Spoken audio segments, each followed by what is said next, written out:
one of the most important lessons I learned is that real problems are not things that only keep me busy or worried or afraid of losing money. No. Real problems are whatever distances a company from its customers or a leader from his people.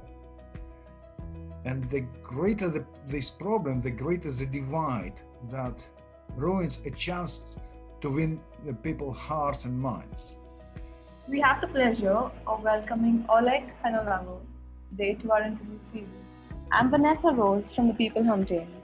Let's begin with just a quick introduction of peopleHum. peopleHum is an end-to-end, one-view, integrated human capital management automation platform, the winner of the 2019 Global Cody Award for HCM that is specifically built for crafted employee experiences and the future of work. We run the peopleHum blog and the video channel, which receives upwards of 200,000 visitors a year and publish around 2 interviews with well-known names globally every month. And now for our guest, Dr. Oleg is a thought leader, author, business educator, and consultant. Oleg is on the Thinkers 50 radar, has been recognized as the #1 global thought leader on culture by Thinkers 360, and is the #1 global leading coach, Marshall Goldsmith's Thinkers 50. He is an author of Corporate Superpower 2018, Organization and Anatomy, Hidden Russia, and Hidorology. Welcome, Oleg. We are so happy to have you. Thank you very much, Vanessa. Thank you for inviting. Thank you.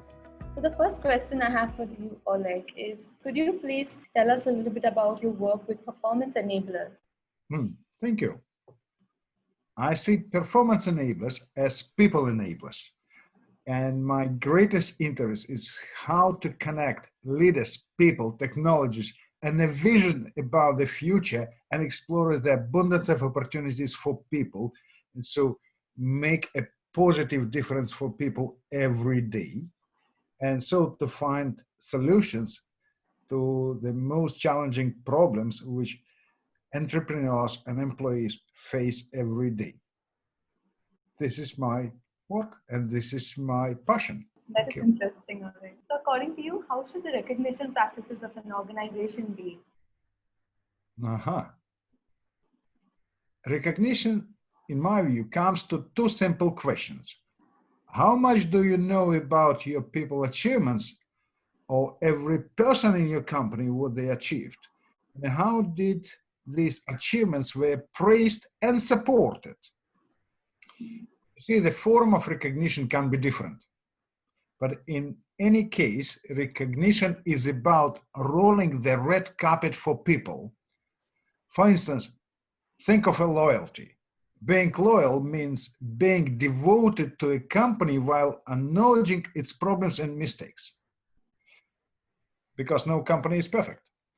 Loyalty is not a gift or something granted. It is a hard-won relationship between company and employee. And there is no actual engagement without loyalty. And particularly today when the center of gravity has shifted from employer to employee, the understanding of loyalty has evolved. And loyalty implies the employee's belief in the company future and his future with it. And we know that loyal employees are much more productive than not loyal employees. And therefore, loyalty must be recognized and rewarded, and no form of such recognition is enough. Everything you do to support and recognize people's achievements works towards people and for a company. It's very beneficial, and you can't be shortcut. It must be revealed every day. So, do you think technology plays an important role in improving employee engagement?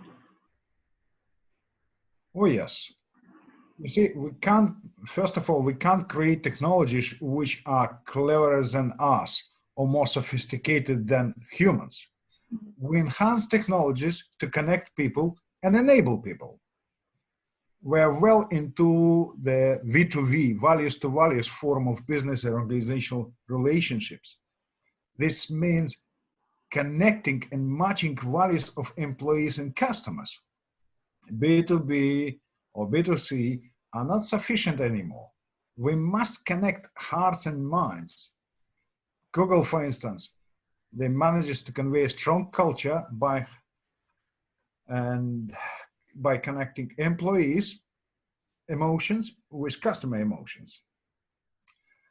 Look at the different social networks, WhatsApp, different artificial intelligence solutions, and many other forms of social relationship. B2B is already here.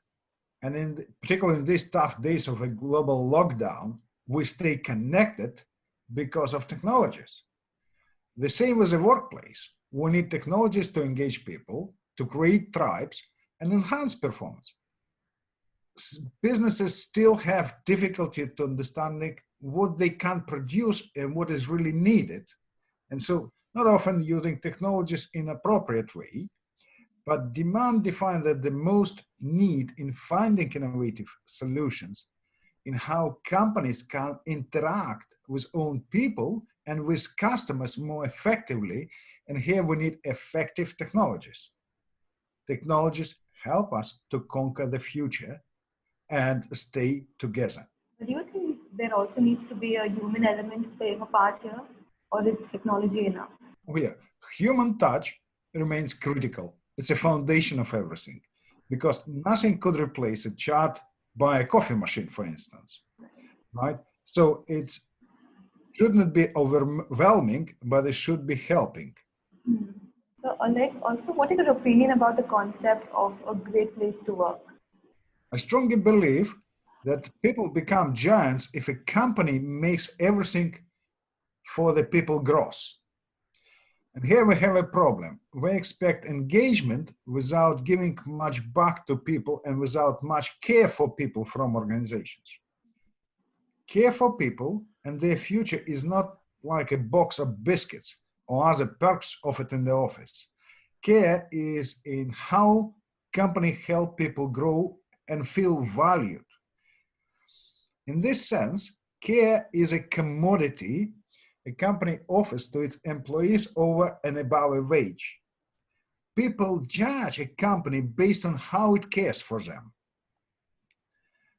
People define the greatness of that workplace. And the real nature of the company is in its ability to care for people. In practical terms, care consists of 5 elements: leaders' involvement, care for the future, emotional comfort, physical comfort, and safety. I could explain it in brief. Leaders' involvement begins with engaging interaction. In few minutes of genuine interaction are worth years of formal communication. How much do you know about your people matters most. And this simple question reveals a lot about leaders' involvement. Care for the future. Thinking of people's future is a must for every organization. A company with a positive culture aims to increase the value of its people every day. When I'm taking care of someone's professional growth, I'm securing his future and enhancing his value on the future job market. I guarantee his growth or growth of his value for years ahead. Because every person tends to ask, how do I benefit from working for a given company? How does it help me to be more valued now and in the future? When we talk about emotional comfort, the inner state of employees, their psychological and mental comfort demands care. And then emotional comfort is defined by the openness of organizations in a climate, respect, consistency of leadership, and ease of interaction at all levels.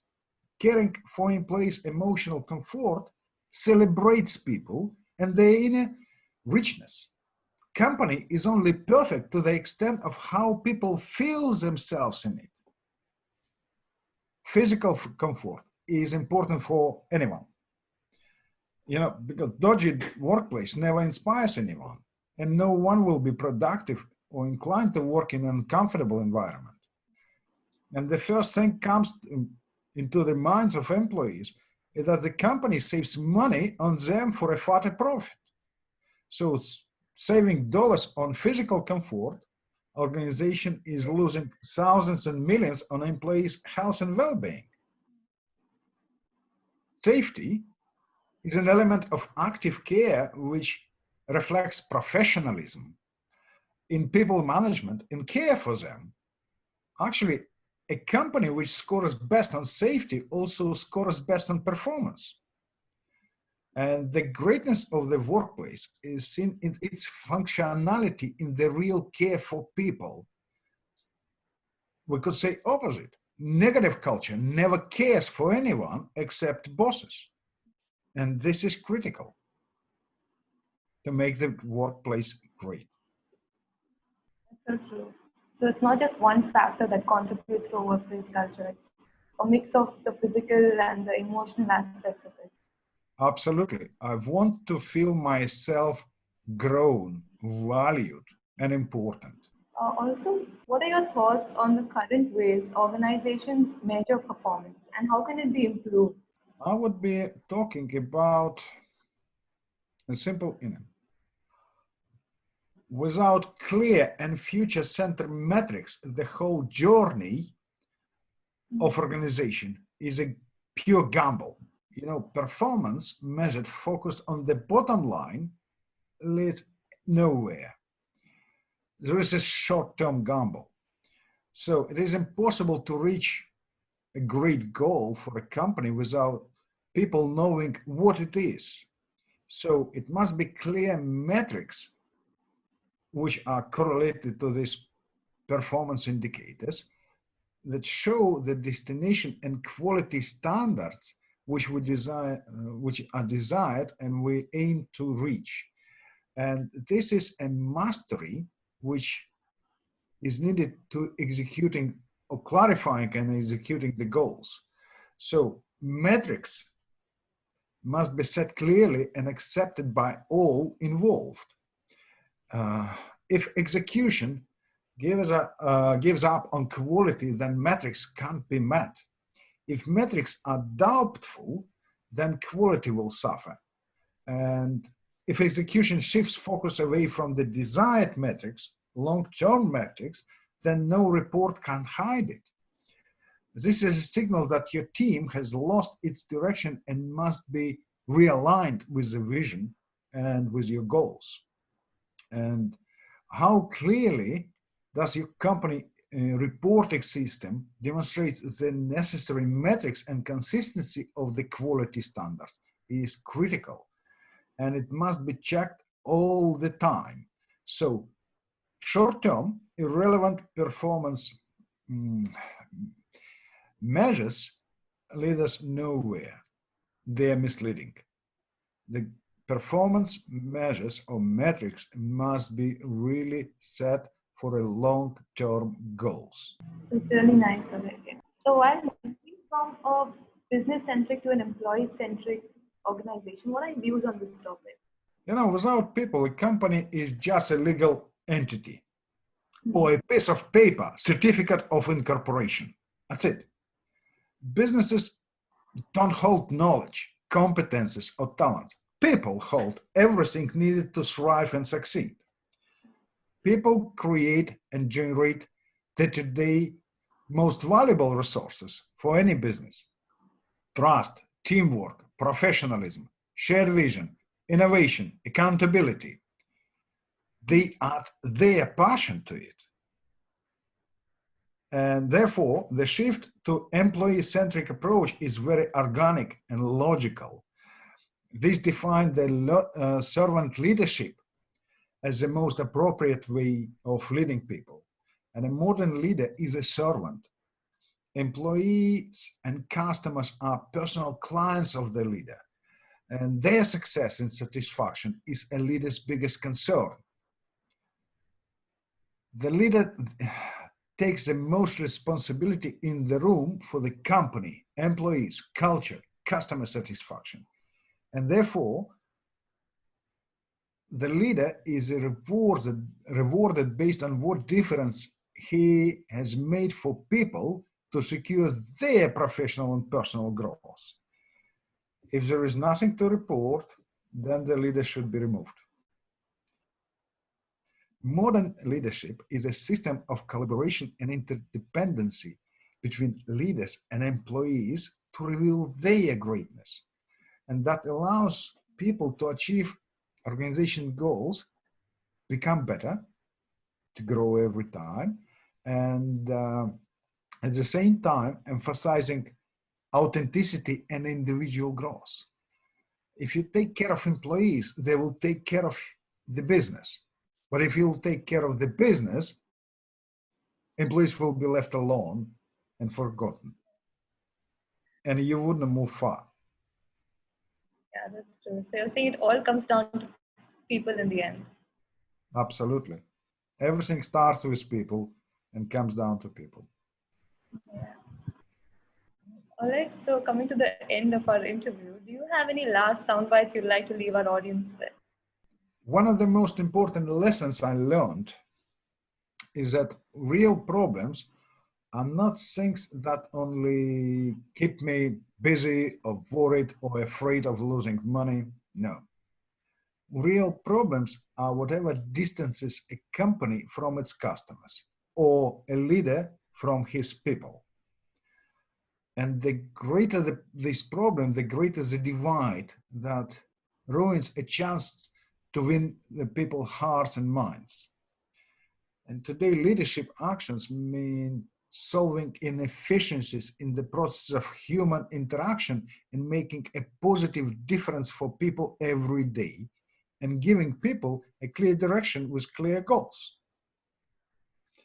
And my last word would be, take care of people professionally, artfully, to be a real leader. Wonderful, Oleg. That was really nice advice. Thank you so much for joining us. It was really glad. It was really nice to have you on our show. Thank you, Vanessa. Thank you very much.